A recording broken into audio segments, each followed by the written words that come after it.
एक बार की बात है, संत कबीर जी बैठकर जो भी उनके अनुयायी आसपास बैठे थे उन्हें प्रवचन दे रहे थे। संत कबीर जी बता रहे थे उन्हें कि ये संसार तुमसे पहले भी था और तुम्हारे बाद भी रहेगा। ये संसार नित्य नहीं है, लेकिन इसकी आयु तुमसे अधिक है, इसलिए तुम्हें लगता है कि ये संसार शाश्वत है। वास्तव में ये शाश्वत नहीं है। शाश्वत तो केवल वो परमात्मा है और तुम उसी के ही अंग हो। तो जो बैठे थे अनुयायी उन्होंने पूछा कि हे भगवान, फिर वो और हम अलग कैसे हुए? क्योंकि यदि हम उसी के अंग हैं, जैसे उंगलियां हमारा अंग हैं, तो हम तो उसके साथ एक हुए। फिर हम अलग अलग कैसे हुए? वो ईश्वर कैसे हो गया? तो कबीर साहिब कहते हैं, साहिब पुरुष कबीर हैं, जूनी परे सो जीव, लख 84 भ्रम ही, काल जाल घट सीव। साहिब पुरुष कबीर ने देह धरी नहीं कोय, शब्द स्वरूपी रूप है, घट घट बोले सोए। ये सारा वृतांत अचला के अंग में जगत गुरु आचार्य गरीबदास महाराज ने लिखा हुआ है। आप चाहें तो वहां पर पढ़ सकते हैं। वो बताते हैं कि वो मालिक, वो परमात्मा, वो कबीर, वो तो एक ही है। और जो जीव जोनी में आ गए, जिन्होंने जोनी में इस संसार में बसेरा किया, वो जीव कहलाए, और वो परमात्मा कबीर, वो साहिब, वो सतपुरुष कहलाया। क्योंकि यहां पर जो भी बसेरा करने आए, जिन्होंने भी जूनी धारण करी, जीवन धारण किया, वो सभी भ्रम में फंस गए। इस 84 लाख योनियों के भ्रम में फंस गए और काल के जाल में फंस गए। उस परमात्मा ने, उस साहिब ने, उस पुरुष ने, उस कबीर ने कभी कोई देह धारण नहीं करी। वो शब्द स्वरूपी है।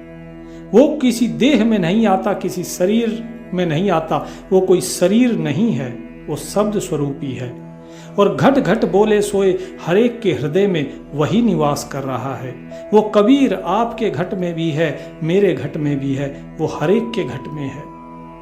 तो यहां पर स्पष्ट किया जा रहा है वाणी के माध्यम से कि कबीर वो नहीं जो शरीर साहिब ने दिखाया। साहिब ने जो शरीर दिखाया वो तो मात्र व्यवहार करने का एक तरीका था, एक माध्यम था। वास्तव में साहिब पुरुष कबीर ने देह धरी नहीं कोय, शब्द स्वरूपी रूप है, घट घट बोले सोए। यहां पर इस दोहे से स्पष्ट कर दिया कि कबीर वो है जो साहिब है, कबीर वो है जो पुरुष है, कबीर वो है जिसने कभी देह धारण नहीं करी, कबीर वो है जो शब्द स्वरूपी है, जो देह स्वरूप नहीं है, वो नराकार नहीं है, वो निराकार है, और हरेक जीव के हृदय में वही बसा हुआ है। ये यहाँ पर साहिब ने स्पष्ट किया। तो नारद जी वहीं से भेष बदलकर घूम रहे थे। तो जब उन्होंने देखा कबीर साहिब जी को इस तरीके के वचन कहते हुए, तो वो आकर बैठ गए और उन्होंने पूछा कि क्या वो जो साहिब की आप बात कर रहे हैं, जिस मालिक की आप बात कर रहे हैं, क्या वो विष्णु है? क्या वो गोविंद है? कौन है वो? क्या वो राम है? आखिर कौन है? आप किसके बारे में बात कर रहे हैं? तो कबीर साहिब कहते हैं, अनंत कोटि अवतार हैं माया के गोविंद। अनंत कोटि अवतार हैं माया के गोविंद, करता होए होए अवतरे, बहुर परे जगफंद। कि जिन ब्रह्मा विष्णु महेश की आप बात कर रहे हैं, हे संत जी सुनो, ऐसे ऐसे तो अनंत कोटि अवतार होकर जा चुके हैं। वो स्वयं को कर्ता कहते हैं, इस संसार में आते हैं। कर्ता यहां बताया गया है विष्णु को, कि विष्णु के कितने ही अवतार हुए हैं और इस जगत के फंद में वे पड़े हैं। इस जगत में आकर शरीर धारण किया है, माया के फंदे में पड़े हैं। लेकिन त्रिलोकी का राज है ब्रह्मा विष्णु महेश, ऊंचा धाम कबीर का बाणी बिरह विदेश। कबीर साहब कहते हैं कि ये ब्रह्मा विष्णु महेश ये तो त्रिलोकी में ही है, ये केवल त्रिलोकी तक ही सीमित है, लेकिन कबीर का धाम उससे बहुत ऊंचा है। और इस कबीर का गांव भी वही है। और मेरी जो वाणी है, जो मैं ज्ञान देता हूं, ये ज्ञान भी उस मालिक का ही ज्ञान है। पिंड ब्रह्मांड की गम नहीं, बुद्ध वाणी से न्यार, चंद सूर्य पानी पवन ये है शब्द आधार। कूरंब ऊपर शेष है, शेष शीश पर धौल, धौल धरतरी ले रहा परि ज्ञान की रोल।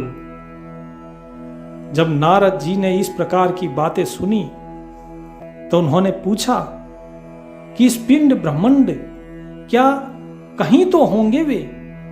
कहाँ है? आपने कहा कि ऊंचा धाम कबीर का, तो कहाँ है वो धाम आपका? जरा बताइए, पिंड ब्रह्मांड कहाँ है? तो कबीर साहब जी बताते हैं कि हमारा जो धाम है पिंड ब्रह्मांड की, वहां पर गम नहीं है, वहां पर नहीं जाया जा सकता, ना पिंड में ना ब्रह्मांड से। बोले वो धाम तो इस पिंड और ब्रह्मांड से परे है, वो बुद्धि और वाणी से अलग है, ना उसे शब्दों में बताया जा सकता है, ना बुद्धि के द्वारा उसे जाना जा सकता है। वहां पर ना चांद है, ना सूरज है, ना पानी है, ना पवन है, ये सब भी वहां पर नहीं है। वो घाम, वो धाम, वो तो केवल शब्द आधार पे है, वो शब्द रूपी गांव है, शब्द रूपी धाम है। जब इस प्रकार की बातें, ऐसी अचरज भरी बातें जब नारद जी ने सुनी तो वो वहां से उठकर चल दिए और फटाफट जाकर पहुंचे देवताओं के पास और बोले कि ऐसा ज्ञान मैं सुनकर आया हूं पृथ्वी पर। वहां पर एक जुलाहा है जिसका नाम है कबीर, जो सत्य का दीपक जला रहा है। उसका ज्ञान मानो अमृत हो। ऐसी महान आत्मा कौन है वो? तो जब देवताओं ने ये सब सुनी तो उन्होंने सोचा कि चलिए इसका वर्णन हम पूछते हैं ब्रह्मा जी से। ब्रह्मा जी से पूछा तो बोले मुझे तो नहीं ज्ञात। ब्रह्मा जी ने आगे विष्णु जी से पूछा, विष्णु जी को भी नहीं पता, और शिव जी से पूछा तो उन्हें भी नहीं पता। ब्रह्मा जी बोले पृथ्वी पर वो कौन पुरुष है जो वेद से भी परे बोलता है? वो ऐसा ज्ञान देता है जो वेदों में भी नहीं है, वेदों के भी परे बताता है वो, किंतु उसका ज्ञान वेद से भी आगे प्रतीत होता है। शिव जी बोले कि लोग उसे कबीर कहते हैं, पर वो ना जप करता है, ना हवन, ना मूर्ति पूजा, फिर भी वो लोगों के हृदय बदल रहा है। तो विष्णु जी से पूछा, विष्णु जी बोले क्या ये संभव है? क्या भक्ति का कोई दूसरा मार्ग उसने खोज निकाला है जो हमसे भिन्न हो और सच्चा हो, जो हमारे माध्यम से होकर ना गुजरता हो? क्या भक्ति का कोई ऐसा और मार्ग है? तो इंद्र ने कहा कि उसकी वाणी ऐसी है कि मानो मेरा सिंहासन हिल रहा हो। चलिए चलते हैं, देखते हैं।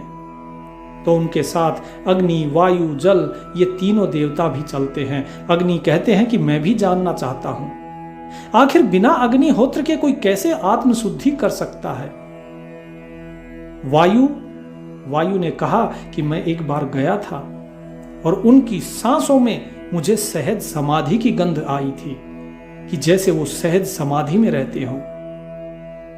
जो जल देव थे वो भी बोले कि उनके शब्द ऐसे हैं जैसे मानो जल हो, इतने शीतल, इतने निर्मल, बहते हुए, और मानो सबको जीवन प्रदान कर रहे हो। जब इस प्रकार की बातें ब्रह्मा, विष्णु, महेश ने सुनी तो वो सभी देवताओं के साथ प्रस्थान करते हैं कबीर जी की तरफ। तो गंगा जी के तट पर झोपड़ी के सामने संत कबीर जी वस्त्र बुन रहे थे।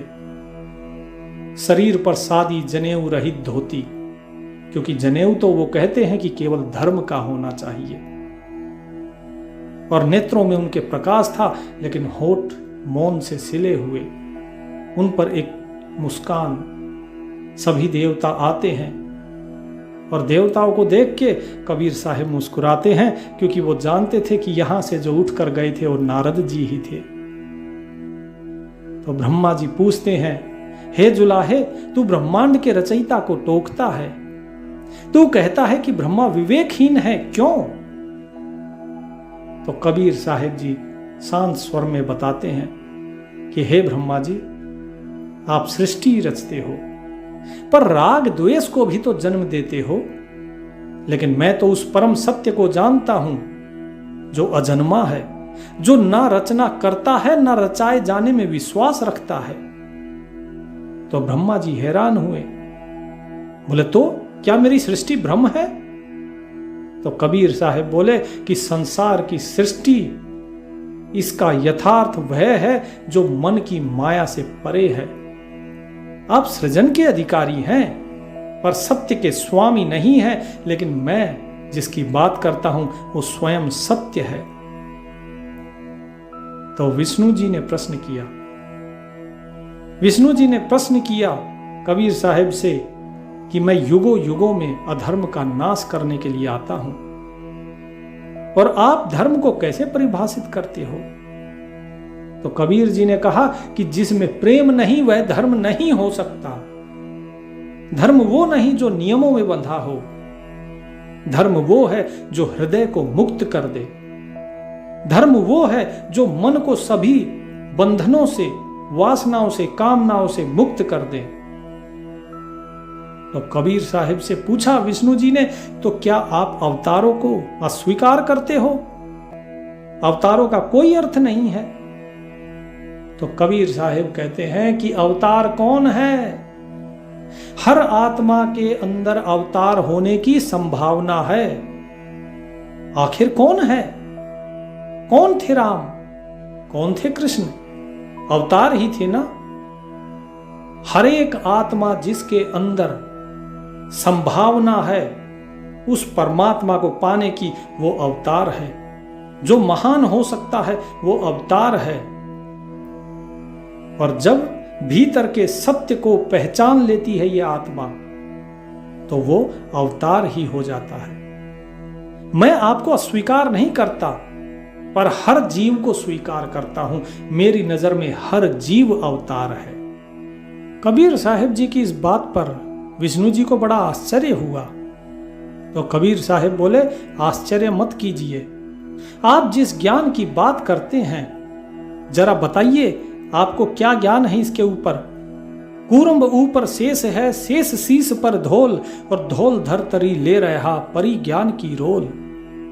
बताइए क्या अर्थ है इसका? क्या आपके वेद इस बारे में कोई प्रमाण देते हैं? मैंने किसकी बात करी है?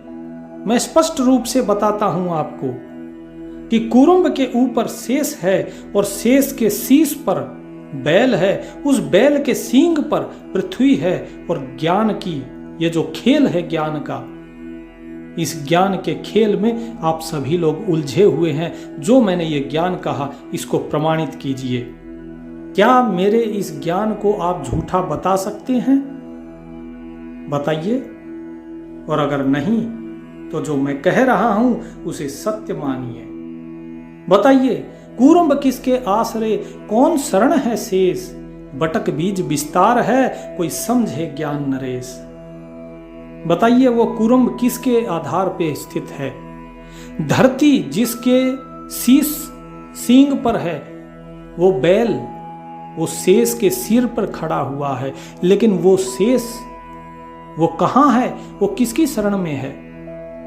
वो कूरंब जिसके ऊपर शेष है, वो कूरंब किसके आधार पे खड़ा हुआ है? बताइए, कैसे खड़ा है वो? जिस तरह एक बड़ के बीज से सारा बड़ का विस्तार होता है, इसी प्रकार इस संसार का विस्तार हुआ है। क्या इस ज्ञान को आप समझते हैं? और यदि आप इस ज्ञान को नहीं समझते हैं तो ज्ञान को समझिए, क्योंकि ये ज्ञान एक बार नहीं, ये ज्ञान मैं बार बार दे चुका हूं। तो ब्रह्मा, विष्णु, महेश तीनों आश्चर्यचकित हुए कि हमें ये ज्ञान दिया जा चुका है।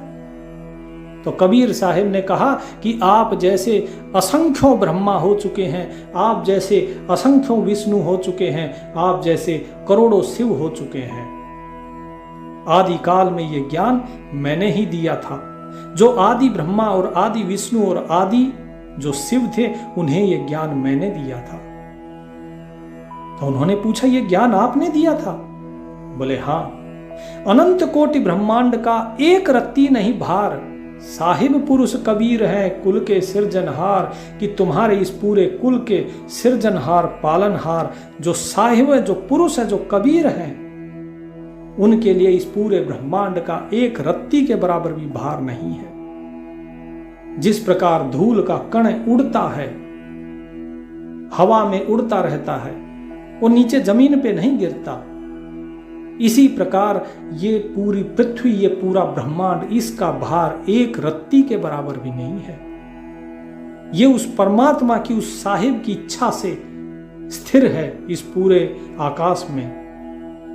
अनंत कोटि ब्रह्मांड है, रोम रोम की लार, परानंदनी शक्ति है जाके सृष्टि आधार। कि तुम्हारे ये जो ब्रह्मांड है, ऐसे ऐसे अनंत कोटि ब्रह्मांड हैं, और ये सभी ब्रह्मांड एक रोम के बराबर हैं उस परमात्मा के, उस साहिब के।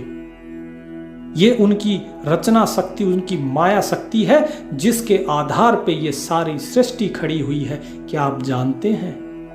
तो जब कबीर साहिब जी ने ये बात कही तो भगवान शिव बोले कि हे कबीर, आप मुझ पर व्यंग करते हैं और कहते हैं कि मैं कैलाश का निवासी माया से बंधा हुआ हूं। आप वैराग्य को क्या समझते हैं? यदि मैं वैरागी नहीं हूं तो फिर वैरागी कौन है?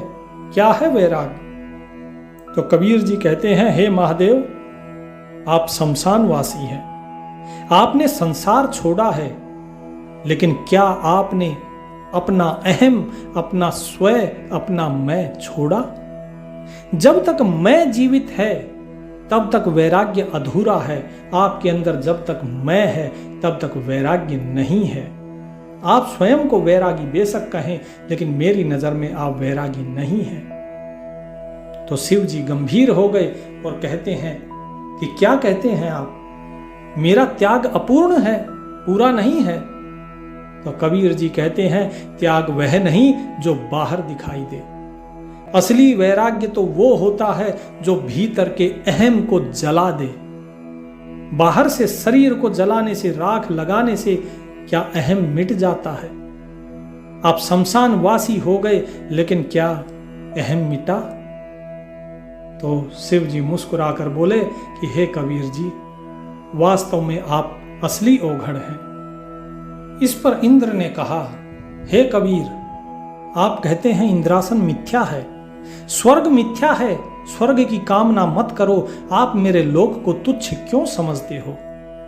तो कबीर साहब बोले मुस्कुराकर कि हे इंद्र, तेरा लोक ऐश्वर्य से भरा है, पर जरा बताओ क्या है ये स्वर्ग? क्या तुम्हारे स्वर्ग में अशांति का डेरा नहीं है? क्या वहां शांति है? क्या तुम्हें ऋषियों का भय नहीं सताता? और यदि सताता है तो बताओ कि शांति कहां है, सुख कहां है? तो इंद्र ने थोड़ा झिझकते हुए कहा कि हां, वे तब से मेरा आसन डगमगाते हैं, मुझे ऋषियों का भय तो सताता है। तो कबीर साहब ने कहा, क्योंकि उनका लक्ष्य तुझसे ऊपर है, जो स्वयं को मिटा देता है वही सच्चे स्वर्ग का स्वामी होता है, लेकिन तुम्हारा तो सिंहासन बहुत नीचे है। तो इंद्र ने कहा कि यह बात तो आपने सत्य कही, मैंने बहुत कुछ पाया लेकिन आत्म शांति नहीं मिली। तो कबीर साहब ने बोले, आत्म शांति कहां से मिलेगी? तुम तो अभी तक आशाओं तृष्णाओं में बंधे हुए हो। तुमसे ऊपर तो ब्रह्मा विष्णु महेश हैं। जब उन्हें शांति नहीं मिले, उन्हें सच्चा ज्ञान नहीं मिला, तो तुम्हें कहां से मिलेगा? मैं हर युग में आता हूं, हर युग में जब इस पृथ्वी पर आता हूं तो आते वक्त ब्रह्मा विष्णु महेश सभी को, जो भी इंद्र आदि हैं, सभी को ज्ञान देता हूं। सबको ज्ञान देते हुए फिर इस पृथ्वी पर लोगों के उद्धार के लिए आता हूं। तो इंद्र ने कहा कि आप ज्ञान देते हैं सबको। ब्रह्मा विष्णु महेश इंद्र सभी को आप ज्ञान देते हैं। आप कौन हो? आखिर ऐसा कहने वाले आप कौन हो? क्योंकि आज तक सिर्फ विष्णु जी के ही अवतार हुए हैं और तो कोई ऐसा नहीं हुआ जो ये शब्द कह सके। तो कबीर साहब बोले कि अयोध्या दशरथ ना होते, नहीं रामचंद्र अवतार, रावण गर्भ न जन्मिया, लंका का सिकदार। वाल्मीकि की देह धर, आए सतगुरु आप, 100 करोड़ भोगल कहा, मेटे तीनों ताप।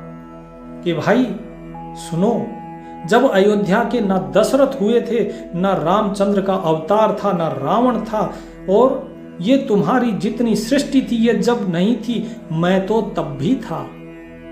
राम के जन्म से पहले ही मैं वाल्मीकि के रूप में देह धर कर आया, देह धारण करी यहां पर वाल्मीकि की। इसीलिए साहिब ने कहा, वाल्मीकि की देह धर, आए सतगुरु आप, 100 करोड़ भोगल कहा, मेटे तीनों ताप। और सैकड़ों करोड़ों वाणी मैंने इस संसार को कही, इन्हें ज्ञान दिया और इन्हें तीनों तापों से मुक्त किया। कोट जुगन जुग पहले ही ज्ञान सुनाया छंद, लोक पक्ष की ना कही, शब्द कहा निर्द्वंद। अगम संदेशा आद है, होते सूर न चंद, शिव बिरंच पतिया भय, बारू जेते इंद्र। आदि अंत हमरे नहीं, मध्य मिलावा मूल, ब्रह्मा ज्ञान सुनाइया, धर पिंडा स्थूल। कि हे इंद्र सुनो, जब ना सूर्य था ना चंद्र था, ना ये शिव थे ना ब्रह्मा थे, ना तुम्हारे जैसे अनेकों अनेक इंद्र हो चुके हैं, वे इंद्र भी जब नहीं थे। मैं तब का संदेशा कहता हूं, तब का ज्ञान कहता हूं, वो आदि का ज्ञान जो शब्द रूपी है। वो शब्द रूपी ज्ञान मैंने युगों युगों से यहां पर आके सुनाया है। मेरा ना कोई आदि है ना अंत है। जो तुम ये शरीर देख रहे हो, ये शरीर मैं नहीं हूं, मैं वो हूं जो हमेशा से था, हूं और रहूंगा। आदि मेरा नहीं है, ना ही मेरा कोई अंत है, मैं केवल मध्य में हूं।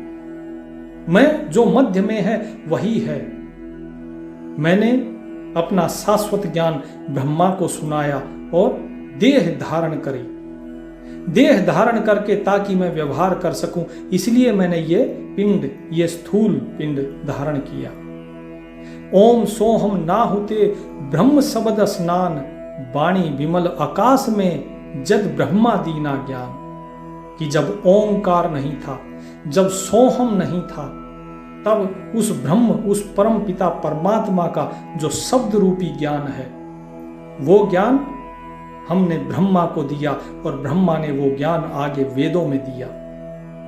ओम मंत्र आदि है, सोहम सुरती तार, कोली कला पसारिया, धर ब्रह्मा अवतार। इस ज्ञान को समझ लो आज तुम। तो कबीर साहब यहां पे अब गूढ़ ज्ञान बताते हैं कि जो ओम मंत्र है, ये सबसे पहला जो मंत्र, जो शब्द उत्पन्न हुआ वो था ओम मंत्र। उसके बाद फिर सोहम सुरती तार, और जो सोहम मंत्र है, इस सोहम मंत्र के साथ सुरत का तार जोड़ा गया।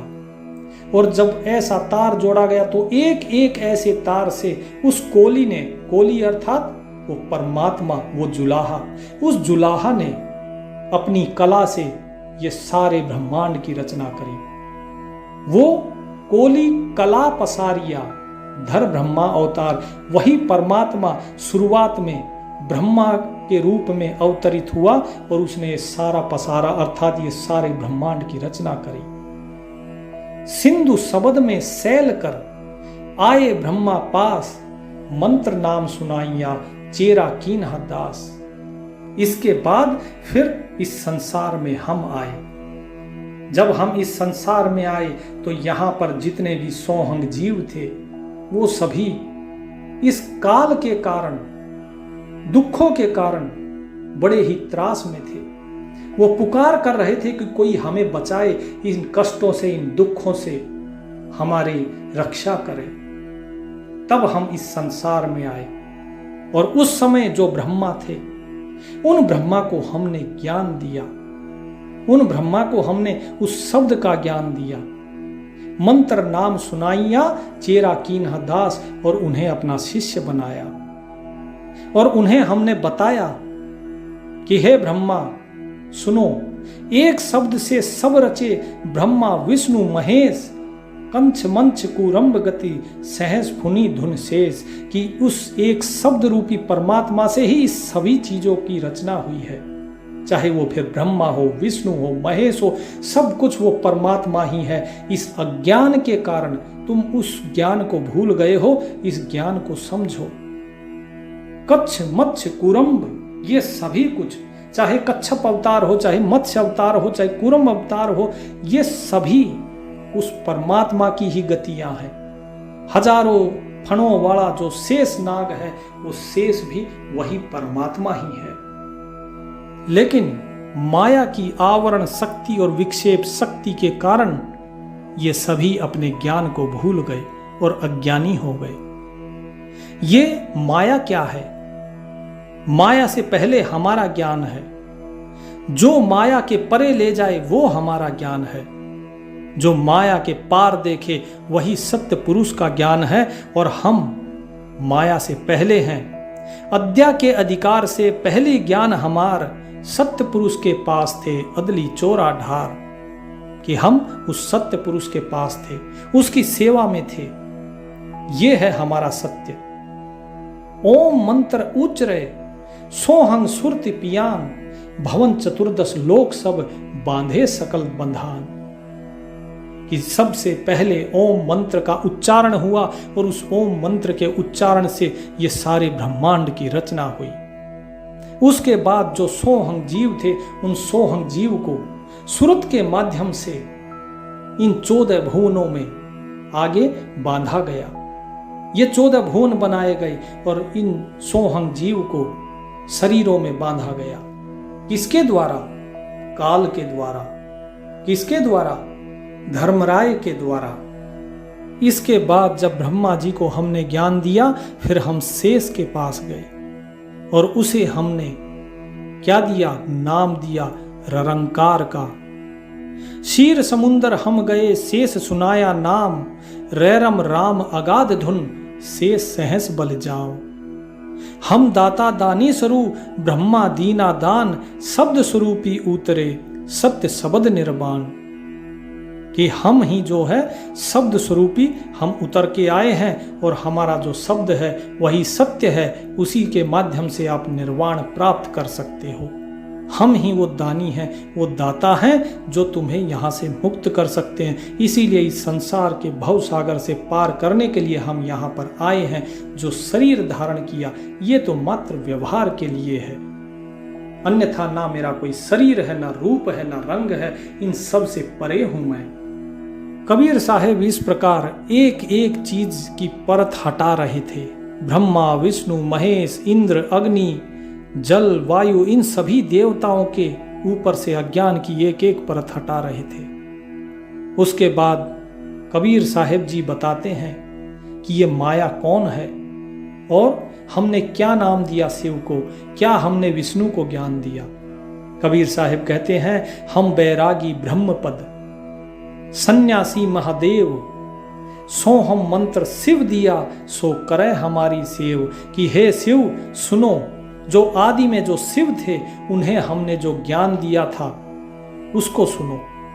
हम ही वो ब्रह्मपद के बैरागी हैं। वो आदि काल में जो सन्यासी महादेव थे उन्हें हमने सोहम मंत्र का जाप दिया था कि आप सोहम मंत्र का जाप कीजिए, और वो भी हमारे शिष्य बने और हमारी सेवा करते हैं। वो भी श्वेत भूमि का हम गए, जहां विष्णु विशंभर नाथ, हरि हम हीरा नाम दे, अष्ट कमल दल स्वात। उसके बाद हम आगे गए विष्णु जी के पास, जो कि नाभ कमल में विष्णु को स्थित बताया जाता है। यहां पर अगर आप देखेंगे तो एक एक करके कबीर साहब बता रहे हैं किस प्रकार वो अंड से और धीरे धीरे पिंड में होते हुए नीचे की तरफ उतर रहे हैं। उसके बाद नाभ कमल में विष्णु आते हैं। बोले विष्णु विशंभर नाथ जो है, बोले उनको हमने हरिहम नाम दिया। हरि हम, ये नाम हमने उन्हें दिया। जो कि अष्टकमल दल पे बैठे हैं। और ये ब्रह्मा को नाम दिया, विष्णु को नाम दिया, शिव को नाम दिया, और हे देवी देवताओं, तुम सभी को भी हमने ही ज्ञान दिया है, लेकिन तुम्हारी जो आयु है वो ब्रह्मा विष्णु महेश की आयु की तुलना में बहुत कम है। ब्रह्मा की तुलना में 7 गुना आयु है विष्णु की, और विष्णु से भी 7 गुना अधिक आयु है शिव की। इसीलिए जो ज्ञान मैंने शिव को दिया वो ज्ञान विष्णु को नहीं पता, और जो विष्णु को ज्ञान दिया वो ब्रह्मा को नहीं पता, और जो ब्रह्मा जी को हमने ज्ञान दिया वो आप लोगों को नहीं पता है। क्या आप जानते हैं कि ये जो माया है ये कौन है? ये मेरी बहन है, और ब्रह्मा विष्णु शिव जो ये हैं ये इस माया के पुत्र हैं। साहिब कहते हैं अद्या हमरी बहन है। क्या? अद्या हमरी बहन है ब्रह्मा विष्णु शिव माए, 64 जग जब तप किया धर्मराय लागे पाए। कि ये अद्या जो है ये हमारी बहन है, और ये ब्रह्मा विष्णु शिव इन तीनों की माता है। वो 64 युग तक इन्होंने तपस्या करी। किसने? धर्मराय ने।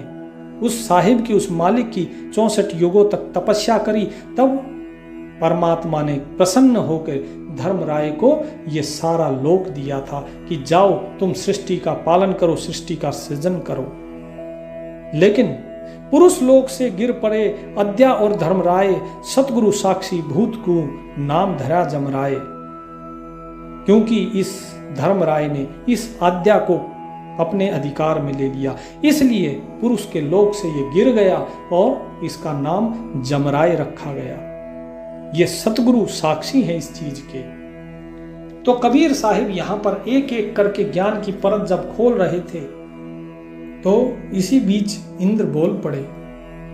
बोले हे कबीर जी, आप कहते हैं कि आपने इन्हें ज्ञान दिया, आप कहते हैं कि आप सर्वस्व हैं, आप कहते हैं आप ब्रह्मा विष्णु महेश से भी परे हैं, आप कहते हैं कि इनसे भी आगे कोई शक्ति है जो परमात्मा इनसे भी परे है।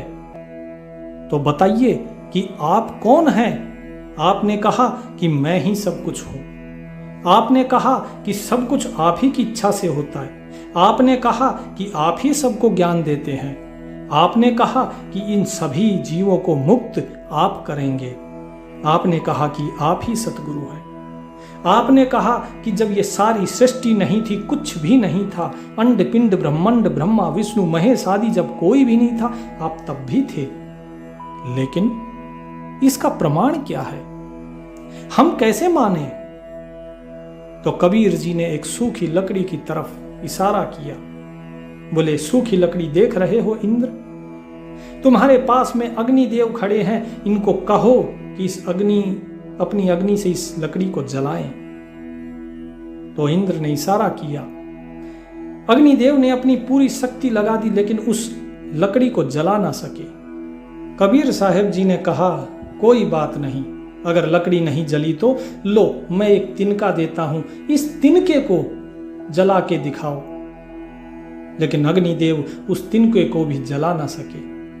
बोले ठीक है वायुदेव, तुम इसे उड़ाकर दिखाओ।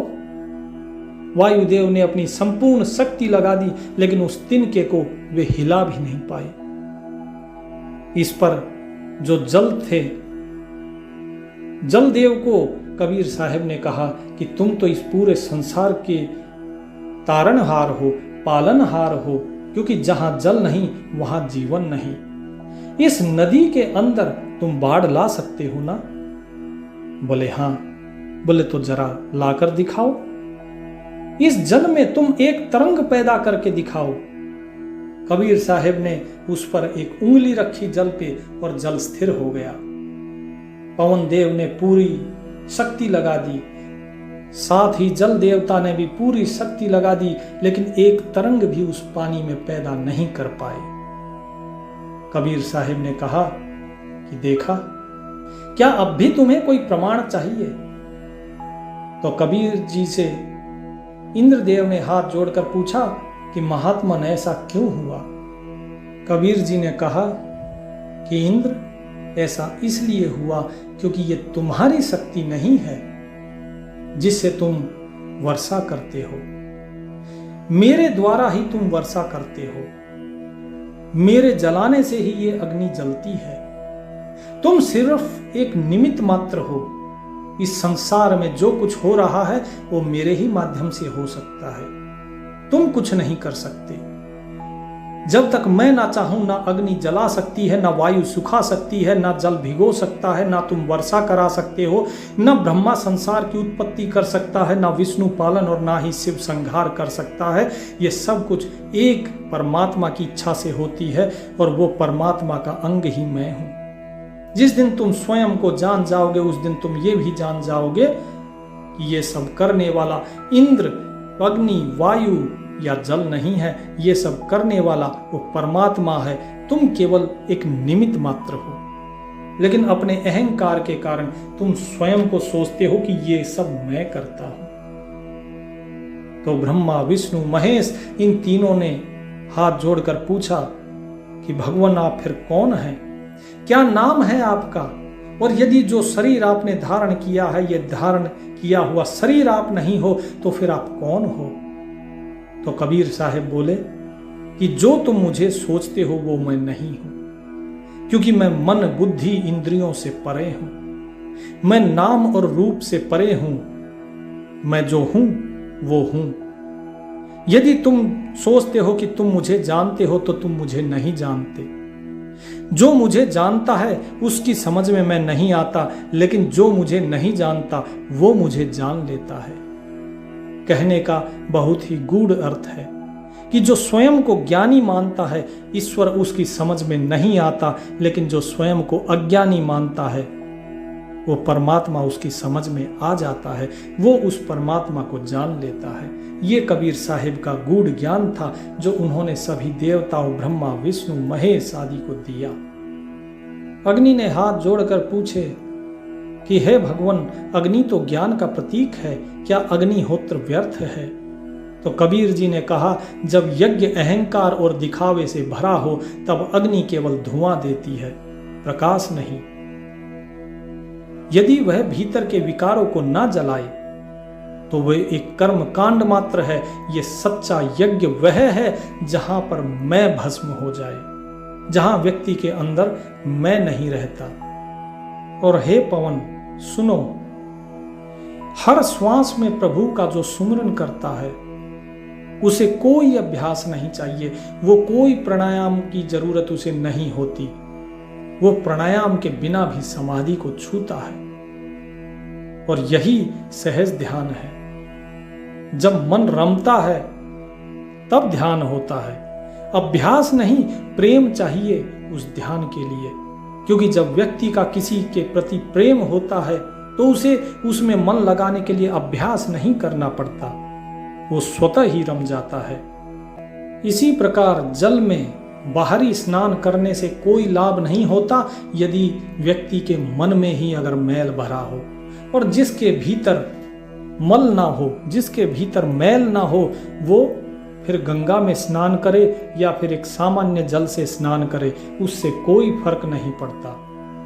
बाहरी कर्मों से पवित्रता नहीं आती। बाहरी स्नान से केवल शरीर की शुद्धि होती है, लेकिन मन की शुद्धि तो तभी होगी जब मन पवित्र होगा। तो जलदेव ने कहा कि हे कबीर जी, आप स्वयं गंगा का स्वरूप हैं। जो न जन्मा न मरा वही कबीर है। ब्रह्मा जी ने कहा कि हे कबीर, आप वेदों से परे हैं। विष्णु जी बोले कि आप अवतारों से भी गूढ़ हैं। शिव जी कहते हैं, हे कबीर जी, आप त्याग से निर्लिप्त हैं। इंद्र की सत्ता से भी महान हैं। अग्निहोत्र से भी आप मुक्त हैं।